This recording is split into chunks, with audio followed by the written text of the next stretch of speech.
Samuel Johnson said, "He who tires of London tires of life." We're right in the centre of London. Isn't it very distracting to be here? How can I study and enjoy the city? What a great question. We are absolutely thrilled to be in the centre of London, and part of coming to study in the centre of London, not in a park near the centre of London, but actually in the centre of London, means that of course MBAs are going to be really challenged by all the distractions that are out there, but at the same time they're there to be enjoyed. Being in London and becoming a Londoner during the course of the MBA is one of the things that we really encourage. Some colleges offer their training in a very secluded place. Very peaceful, you can really study and get things done. How can you really get your MBA done and concentrate with all of this, with the bright lights?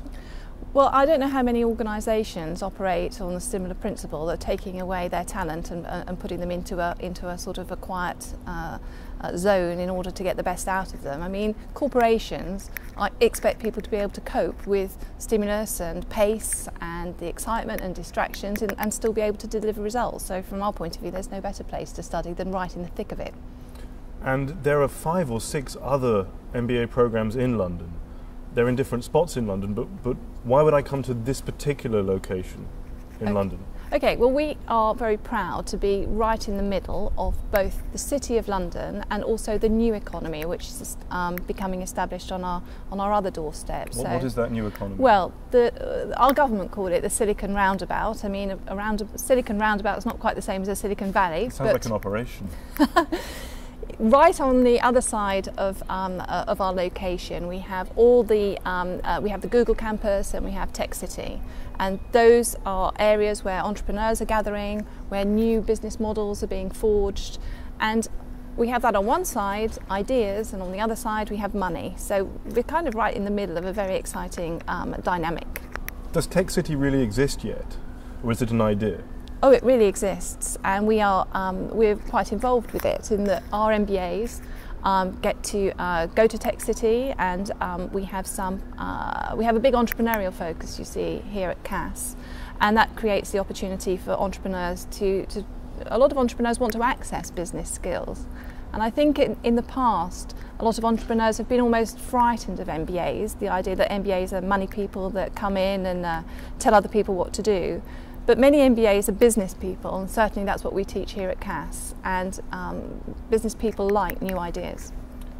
A few miles away is LBS, very highly ranked. Why would I come to CASS and not to LBS? Okay. Well, we often interview candidates that have also been interviewed at LBS, and we listen very carefully to what they have to say about how they compare the two experiences. Now, there's no doubt that LBS is an extremely strong brand, a very large programme, and we are smaller than them, and we do things differently as a result. And I'm from the marketing faculty here at CASS, and I like to take the marketing adage to say, you know, when you're number 2, you do try harder. So people that come here and choose us do report that they are getting something different.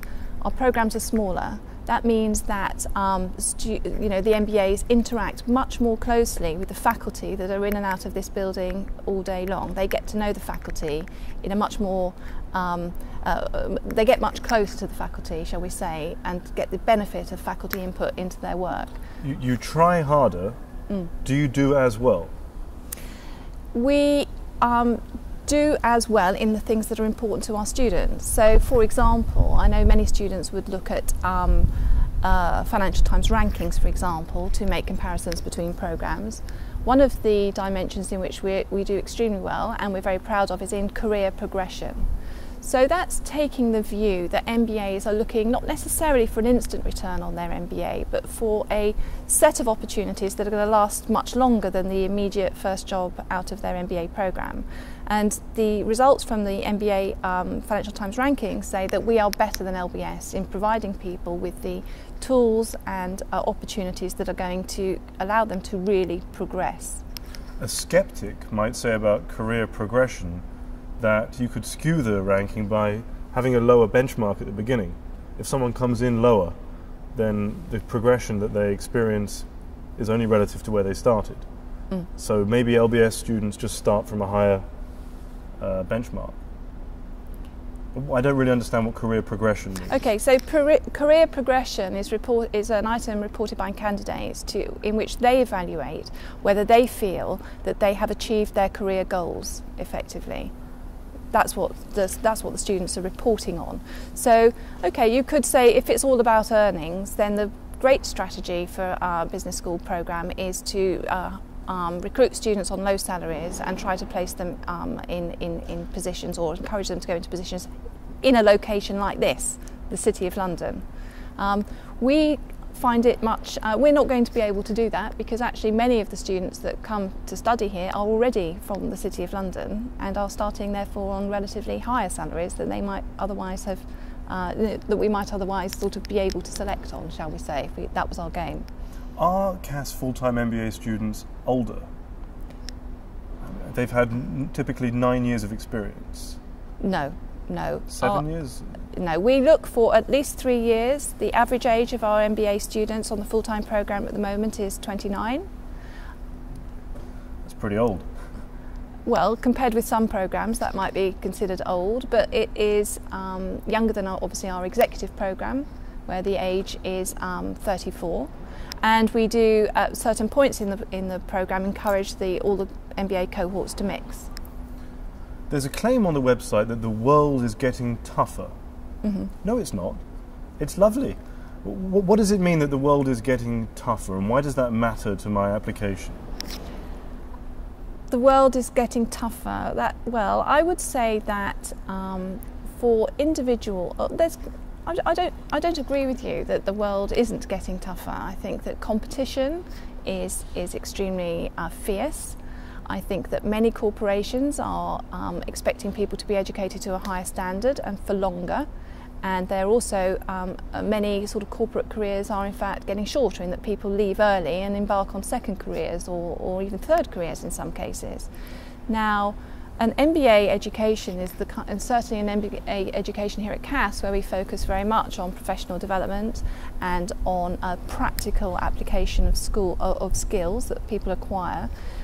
The kinds of work that we do believe that people have to be prepared for a volatile and uncertain and complex economic environment, and that an MBA makes them very portable to find opportunities wherever they might be. What about the CASS full-time MBA makes me tougher? The things you say may or may not be very accurate, but what makes me tougher from this experience? Okay, well, I don't know if tough is the word I would choose. The word I would choose is resilient. And resilience is an important thing for MBAs to be able to have. Now, what makes them resilient? On many parts of our programme, we teach in the classroom, and then we take students into real problem-solving situations. They present competitively, they can present in front of faculty, in front of senior alumni, in front of industry practitioners, and they receive feedback on their performance, which is extremely formative. Something that people become tough through doing is getting their hands dirty.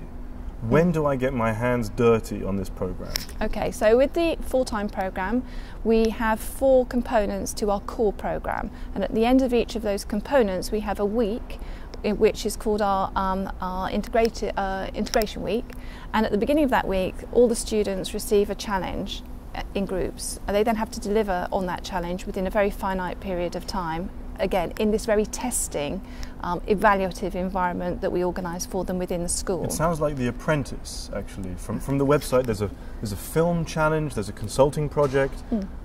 How do I choose that I get on the film project? Or is it randomly allocated? Okay, the film project was a piece of coursework that was given, and so everybody would have participated in that. That was a method of assessment, given that we know that students, it's not just the written word and their ability to communicate through the written word that's going to make them differentiated in the job market. Can I fail the integration week? Yes, some groups do fail. What happens? Well, they will be asked to resubmit their work. Do they have to sit in the corner wearing a little hat? They feel like they should. I think that, yes, I mean, MBAs are very competitive. They compete with each other and they enjoy winning and losing. And although we are, and I think the students would say that we're a very collaborative school and the cohorts do stick together, you know, while we're in this building, then we want to test each other, and so some of them probably do feel that. Do you rank the students within the class? In terms of their overall performance? On any metrics, on any criteria? Well, they're assessed, so their examination performance, their coursework performance is obviously would put them in a ranking. And then, but we don't publish the ranking. What we always publish is on the, if you were to submit a piece of coursework, you'd know what your coursework mark was, you'd know what the highest mark was, you'd know what the average was, you'd know what the lowest was. So you would be able to assess your position. I want to tell my new employer that I was the best in the class. Mm-hmm. Am I going to be able to do that? Will I get backup for that? Can I prove that I'm the best? Well, we have, when people graduate, they can graduate with the distinction. They can graduate with a merit, they can graduate with a pass on their MBA. That would select the, that would be the evidence that people had really succeeded throughout all of the components of the MBA. The Emerging Markets Week, it's only in Europe, right? Well, the Emerging Markets Week varies depending on the MBA programme. Now, at the moment, the full-time programme go to Eastern Europe to do their Emerging Markets Week, but that's under review at the moment, because I do feel that actually the economy in which they go to do their Emerging Market Week is actually has emerged. Yes, it's not that emerging anymore. No. That's under review. I mean, that's a very live discussion as to where we're going to go next with that Where component. Would you like to go? I'd like to go to South America, and I'd like to go not to Brazil or Argentina. I'd like to go perhaps to Chile or Peru, or one of the countries there that we could really point to as being emerging. Colombia, perhaps? Well, Colombia, we have very good relationships with Colombia. We have a number of excellent Colombian students that have participated and been extremely successful on our MBA. We have a very vibrant Latin American society here, and recently we've had the ambassador to Colombia in to talk about how we might work with Colombia. But whether you go to Eastern Europe or Colombia or Brazil, in 1 week, can you really do something meaningful? Well, although calling it the Emerging Markets Week, I think doesn't really capture the essence of what the student experience is. It's like a consulting challenge in an unfamiliar environment. So what happens in that week is that students, before they've gone, they will have had a briefing on a number of different companies that have come forward or been selected by our faculty as having real consulting business challenges that they are offering as tasks for MBA students to address. Now, the students then will shortlist among a variety of different projects, and if you like, bid for a project to be assigned to. Can I just check? I mean, if my business had a real problem, would I want a trainee MBA student to come and fix it? Are these real business problems, or they're sort of convenient things somewhere on the to-do list? Well, before they can be put onto the table, the companies who have suggested that they have got a problem are visited in their office by a senior member of our strategy faculty to discuss whether that business problem is serious enough to actually constitute a project that we're going to put people on. But if it's really serious, they probably would want to do it with professionals. Well, they have the advantage of having very talented and experienced people come to work with them for a week and actually generate some huge impact for nothing. But they don't have skin in the game. They're not being paid, and if it all goes pear-shaped, I don't know what.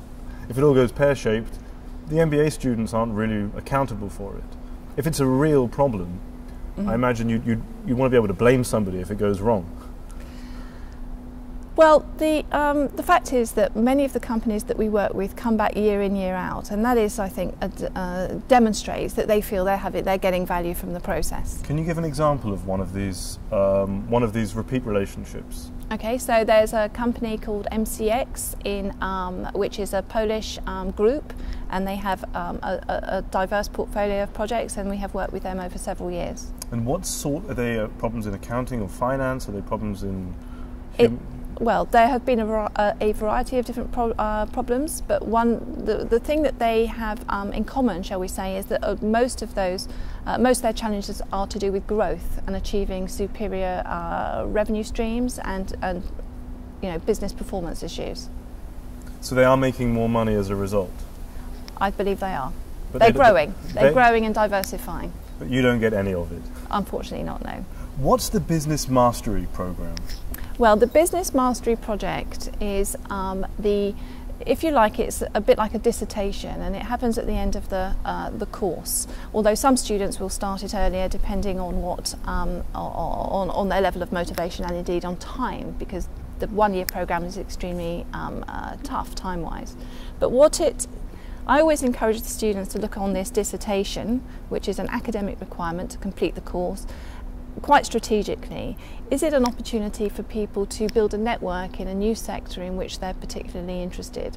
Is it an opportunity for a student to work in an organisation for a period of time to tackle a business problem that's been defined by that organisation? Is it an opportunity for them to do some desk research to establish a new level of expertise that they're now going to use to accelerate their employability? So there are a variety of different approaches that students will take to their Business Mastery project, and I wouldn't like to say that there's one size fits all, because we're a small program and we speak to each individual student about what they're really looking for their Business Mastery project to do for them. Now, it still has to obviously meet the academic credentials, because those students are working one-to-one with a member of faculty here to make sure that the performance, the deliverable is of sufficient quality.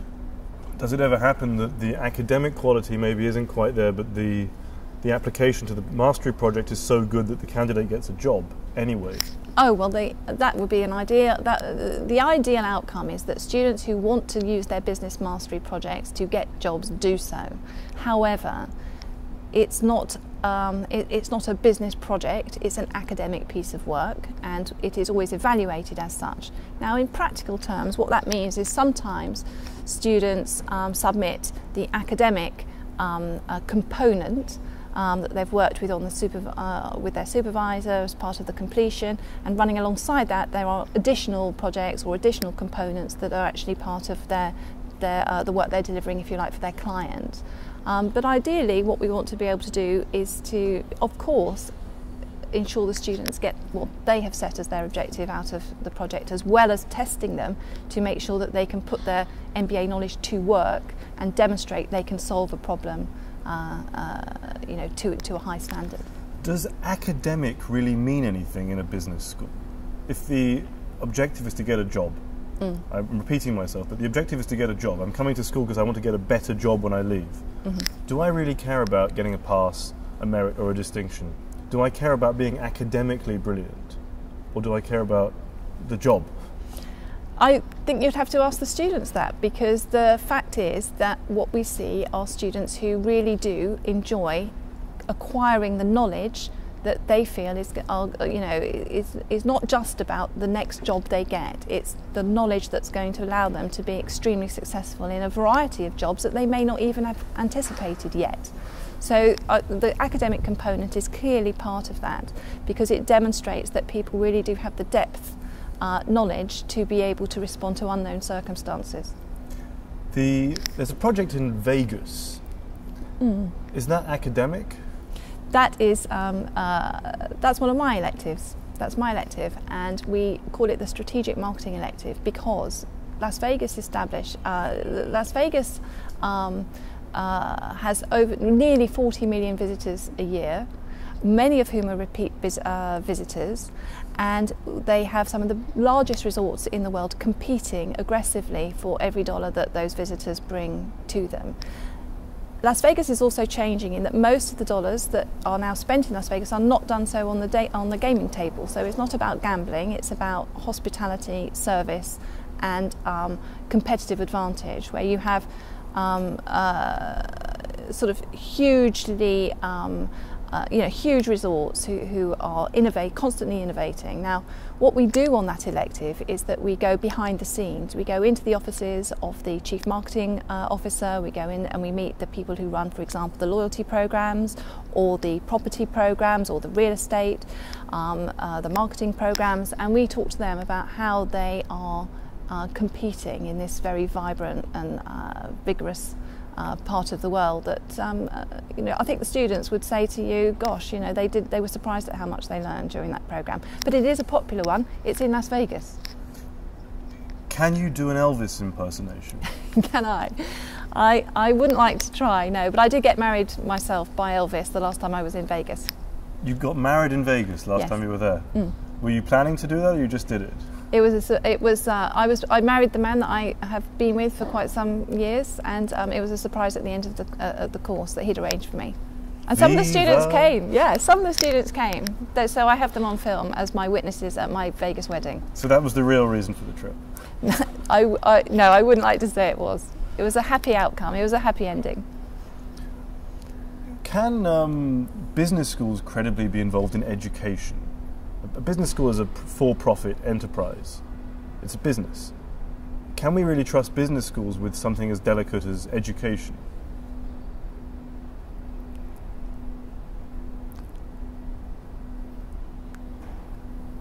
We've spoken to a few schools about this, and some feel passionately that there's a conflict, or that they have some principle or value that allows them to steer through. You're offering something for somebody's life and enrichment, and at the same time you're a profit-making enterprise.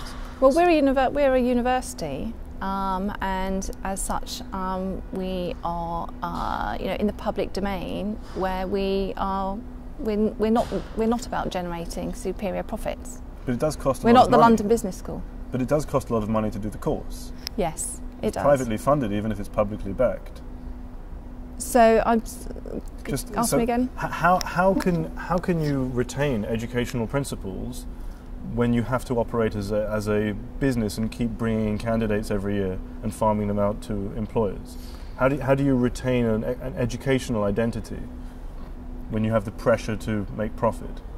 We have. Well, we're a university, so we are backed by a university. Now, universities are about making sure that they can demonstrate, and believe me, the audit processes which are, universities are subject to are thorough indeed. The audit processes must demonstrate that we are delivering value to our students. Now, it does cost a lot to do an MBA. There's no getting away from that, and that must be the value that's created is demonstrated by the students who go through our program. So if we weren't capable of demonstrating value, we would not be able to attract any applicants, and I think that that speaks for itself, that we do attract applicants who are happy with the results that they get. You're still, I don't know how integrated those, you're in part of the university, but how independent is the business school? The university doesn't bring you applicants. Well, City University is where people would apply to join CASS Business School. So we are very linked to the university. Isn't that just administrative, that relationship? And how independent are you? You're in this campus.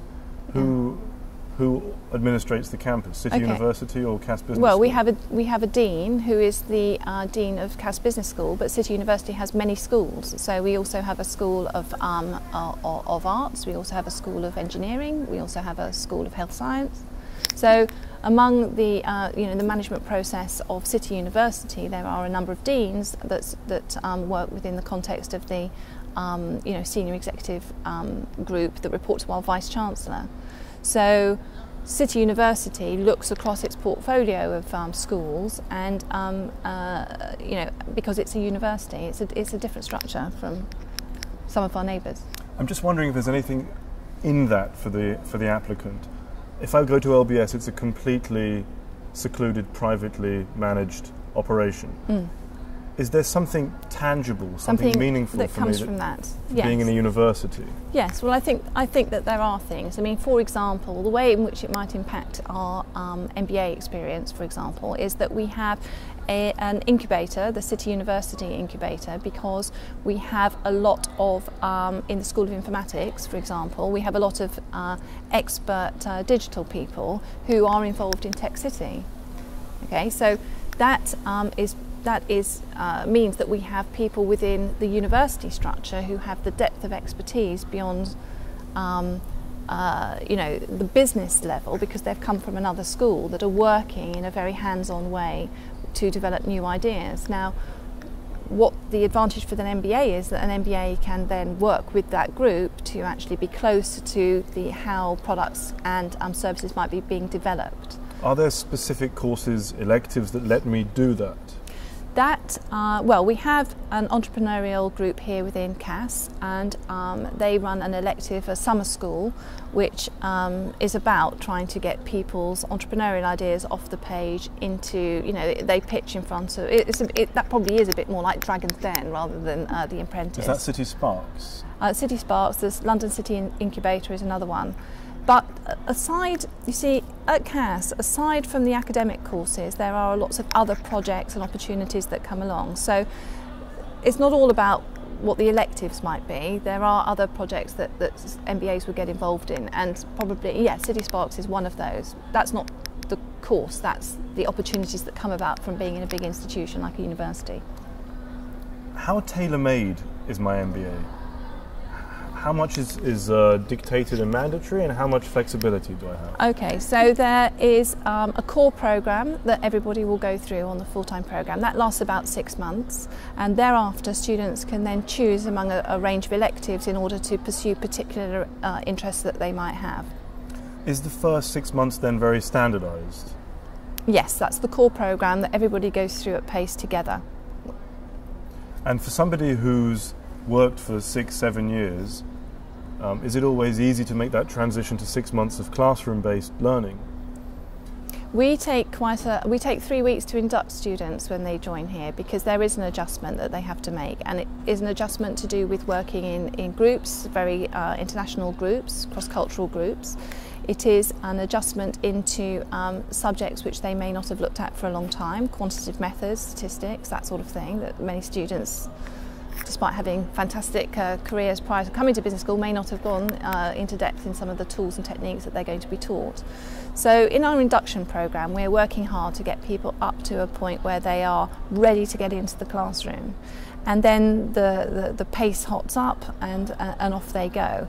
Now, students who are in that sort of first 6 months are probably the busiest they're ever going to be on the programme. And funnily enough, actually, because we're in transition right now, what's quite interesting is once students get into their own paths at the point of electives, they kind of miss the pace of all being, with their cohort going on this kind of roller coaster of new skills and knowledge acquisition that the first 6 months have entailed. So there's a bit of a pause when they begin to again follow their own paths that is about integrating them back into the workplace, and we've taken time to get them ready for that pace through our extended induction program. And then there is this kind of hothouse of the core program that they all experience together. Although within that, of course, they have, there's a strategy project, there are the integration weeks that take people into depth into different areas, but they keep coming back to each other. Another claim on the website, and I don't want to hold you accountable for everything written on the website, is that the MBA will professionally revitalise me. Does that mean I'm coming in a bit sick, with a cold, and I need to be revitalised and given an academic ibuprofen? Well, professional revitalisation, how would we describe that? Professional development is a key part of how we are running our MBA here at CASS. So it's partly to do with the fact that knowing knowing the answer isn't necessarily enough. We want people to be able to do and to be as professionally competent as they can possibly be. So, for example, professional development runs alongside and is integrated with our academic program. And that means that students not only acquire knowledge, but they also acquire these skills which are going to be part of putting ideas into practice, which we take very seriously here. So coming to business school should give people, should round people out and give them a lot of confidence that they not only know the answer, but they can lead it, they can implement it, they can deliver it, at pace. The word revitalise just interested me because it got me thinking, is business school for somebody who is healthy in their career, or is it for somebody who feels sick in their career? People come to business school because they want a change of some sort, and when people are looking for change, they deserve to be supported in whatever dimension that might require. And change, does change mean that I'm not happy then? Or I've got to a limit or a glass ceiling, or there's some block? I wouldn't need to change if I was okay. Well, that's why people come to business school, because they want to change. There's something about the process that our candidates go through where they register that they are not happy with where they are and what future they can see for themselves, when they're making their decision about what school they want to go to. In the real work world, there are quite a lot of girls. Some people say that even as much as half of the workforce, if you believe that. Are there enough girls on the CASS full-time MBA? It varies. It does vary. The year before last we had 50% girls on the course, and this year we have, I think, about 30%. We want girls to join the MBA program. We have scholarships for women to apply because we value women in the classroom and they make the educational experience better. Doubtless, for all sorts of reasons. But for some quite interesting reasons, in that, for example, when you have more of a 50-50 balance in the classroom, things like case study discussions can actually be significantly improved, in that the range of options that are considered when you have more women in the classroom tends to be broader and is considered for longer and discussed in more depth than when the classroom is dominated by men. Why don't, and it's only speculative, but why don't as many women come to business school as men? I wish I knew the answer to that, because if I did know the answer to that, I would be I'd be very pleased to welcome more women applicants into our school. I think they don't necessarily look at their careers in quite the same way. So I'm very much into this idea that women should get themselves educated to as high a standard as they can, because that gives them much more flexibility for the rest of their careers. And I would like to encourage people to come to our school and do that, because we're very supportive of women who want to come to our programme. To throw some statistics, and again I'm just looking at the website, more than 12,500 CASS MBAs working in senior positions around the world, as part of an alumni network of 35,000 people. Does that mean 22,500 alumni are not in senior positions? No, I think it's to do with the fact that we have a lot of students who haven't done the MBA. I mean, there are many other degrees that take place here at CASS. So actually, how many MBA alumni are there globally? Is there somewhere I could check that? Oh, I would speak to our alumni office. Yeah, I don't know actually off the top of my head. I know I'm meeting some later because we often we spend a lot of time together, but I don't know what that number is. And what's the value of the non-MBA alumni network? Well, we're a small school, and we want to make sure that we all get to know each other. So there are other students here doing our specialist masters, for example, and that they come along and they come to our events, and we want to network as much as we can with all the students who've passed through these doors. Why? Why is it useful to somebody who's a bit older doing a full-time MBA to network with somebody 5 years younger with an MSc? Because the specialist knowledge that they might have and the opportunity to extend a network here in London is something that might count for them later on. So speculatively? Yeah. That's what a network should... networks are valuable when they are extensive. Are there any questions that I didn't ask you that you would like me to ask you? I do notice that I can attend some of the courses of the Executive MBA, on the weekends and in the evenings. Does that mean I can do more courses? We have the way in which we encourage students to do electives is partly to do with the networking. So it's in their interest to meet more than just their own cohort. So during the electives, there's an opportunity for full-timers to attend executive MBA electives and vice versa. And indeed, one of the things that we do here at CASS is we offer to all our alumni the opportunity to come back and take an elective every year as free. There's no charge associated with that, to keep themselves up to date with what might be contemporary and of interest to them. Now, can you do as many courses as you like? Well, it will really depend on your schedule. You select from a number of courses that you're going to take for credit. Those are the courses that are recorded on your transcript that register the completion of the degree. But it really will depend on your schedule. You say that you recommend to take electives based on networking opportunity. Is the focus on content or form? No, what we recommend is that students take the electives that are of interest to them, but they may sometimes have the option of taking the version of that particular elective with another cohort, and in that case there is a double benefit, because they get the content but they also get the opportunity to work with people they haven't worked with before, get to know them, and that is of benefit to them. What would you say to those who say that an MBA is a commodity? I would say that they've chosen the wrong MBA if they end up with feeling that the MBA has become a commodity to them. I think that's I don't agree with that, because MBAs are an opportunity for people to revitalise, to refresh, to future-proof themselves into a world where they may not, they can't necessarily predict where their careers are going to go. And I think an MBA at a high-quality school will give them the opportunity to move forward in all sorts of directions that they wouldn't otherwise have, and that's what makes them valuable. You use the word future-proof. At the same time, we don't know what's in the future. Can you really guarantee something future-proof? Of course, you can't. No one can see into the future. I wish I could, but I'd buy a lottery ticket if I could. But what we do know is that the people who have the most successful careers are the ones that are the best prepared and the most confident about that future. And I think that an MBA, which gives knowledge and which gives confidence through the professional development side, is the answer to making sure people are going to be very resilient. But maybe the people that do MBAs are the kind of people that would have succeeded whether or not they had done one. It's impossible to know. It is impossible to know. Okay.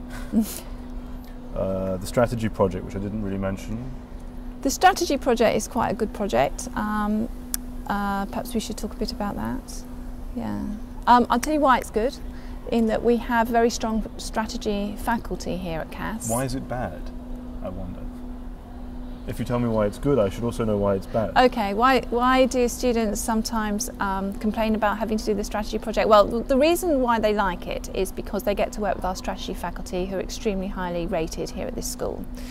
And they are challenged to work with organisations to support growth. And growth is something which is very important, obviously, in many sectors, in many parts of the world. So being able to identify how firms can accelerate their growth is the coach, that's what they're coached through with the strategy faculty. Why they are challenged by it is that project is probably one of the longest projects that they get involved with. So it starts more or less at the end of their first block, and then they work on that for sort of up to 5 months. And coping with clients, with real world, their MBA projects, their professional development, means that it's very, very demanding. And the strategy faculty have high expectations of their performance, and indeed so do their clients. So, sometimes they're going to complain about it because it's very, very hard work. But once it's finished, they all look back on it as being one of the most significant moments of the MBA. Can you recommend a strategy for coping with the strategy project? Yes, it's about planning, and it's about resource allocation. So if I already know that, I can skip the project? You can't skip the project now, that you still have to deliver the result. Does it have to be about growth? What if I have a, a situation where I realise that actually if something was smaller, it would be better? We have had some interesting strategy projects which are about that might have involved that, but there's still going to be growth there, because why would an organisation want to downsize? It's to optimise on another metric. So identifying the relevant set of metrics is obviously a critical part of being successful on that project. So dieting is as good as overeating for the right customer? For the right customer, always for the right customer, yes. Okay.